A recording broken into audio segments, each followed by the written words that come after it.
Thank you very much for visiting my channel. If not difficult, like and subscribe to my channel to always be aware of events. Thank.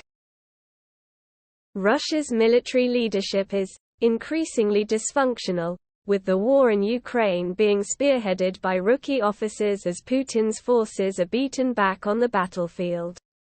4 out of 5 of Russia's top generals have been sacked since the start of the war, Britain's Ministry of Defense said today, with Sergei Surovikin now in charge.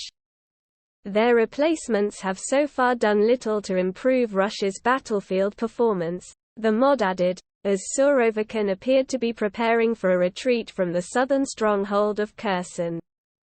British spies did not name the 4 generals who had been sacked, but one of them is almost certain to be Valery Gerasimov, chief of the General Staff, who was last seen in a tense encounter with Putin during war games in eastern Russia. The other 3 are likely to be Alexander Dvornikov, Surovikin's predecessor, Gennady Zhizhko, former commander of Russia's southern armies, and Alexander Zhuravlev, who headed the western grouping. The full MOD update said, 8 months into the invasion, major elements of Russia's military leadership are increasingly dysfunctional.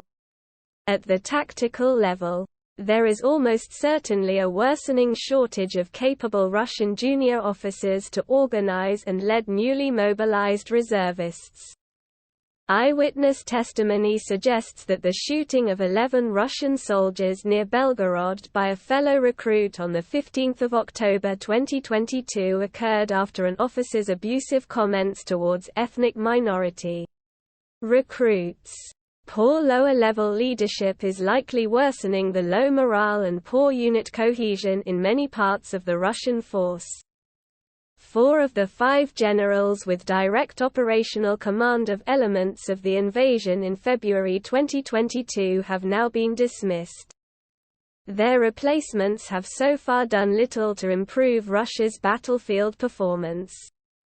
The lack of command continuity will likely be more disruptive than in a Western military because under Russian doctrine the development of plans sits largely with the commander personally, rather than as a collective effort across a broader staff. Putin is now 8 months into what was intended to be a days-long war ending with the collapse of the Ukrainian government. But he has instead found himself caught up in a grinding war of attrition that has minced his armed forces and may yet result in total defeat. Russia has already been forced to retreat from the cities of Kyiv, Chernihiv and Kharkiv in Ukraine's north, which were the key objectives of the war. Attacks in the Donbass have proved mildly more successful but have failed to result in a decisive victory, and have instead sapped Putin's army of strength to hold back Ukraine's advances elsewhere. Kyiv's men now appear poised to retake at least partial control of the city of Kherson, in the south, as Russian occupation officials begin evacuating civilians. Volodymyr Saldo, the Kremlin's man in Kherson, said 60,000 civilians will leave over the next 6 days, suggesting the city could fall within a week. If Russia is forced to retreat here, then it would be the most embarrassing defeat that Putin has yet suffered, which has sparked fears about how he might respond. Within Russia, concern is growing that he may use today's emergency meeting of the Security Council to declare all-out war, granting him sweeping powers to close borders, declare martial law and force more men into the army.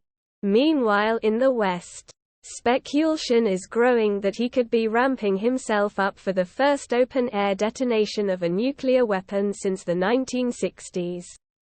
Such a blast could take place at a testing ground in the Russian Far East, or else over the Black Sea to demonstrate his stockpile of aging warheads still works.